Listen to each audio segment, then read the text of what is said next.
میرے دوستو، مومن تو ہوتا ہی دلیر ہے، اسے کس چیز کا ڈر لگ سکتا ہے؟ ہاں، اسے یہ تو ڈر ہو سکتا ہے کہ مجھ سے کہیں میرے اللہ کا کوئی حکم نہ رہ جائے اور میرے پیارے حضرت رسول اکرم صلی اللہ علیہ وسلم کی کوئی سنت نہ رہ جائے۔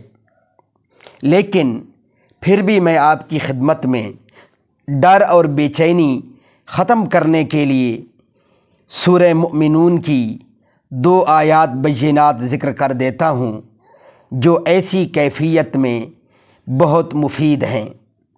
آیت کریمہ نمبر 97 اور 98، یہ 2 آیات بینات 11 مرتبہ پڑھ کر اپنے اوپر دم کریں اور پانی پر بھی دم کر کے اپنے اوپر چھڑکاؤ کر لیں۔ یہ عمل آپ حضرات 21 دن تک پابندی کے ساتھ کریں، انشاءاللہ العزیز افاقہ ہو جائے گا۔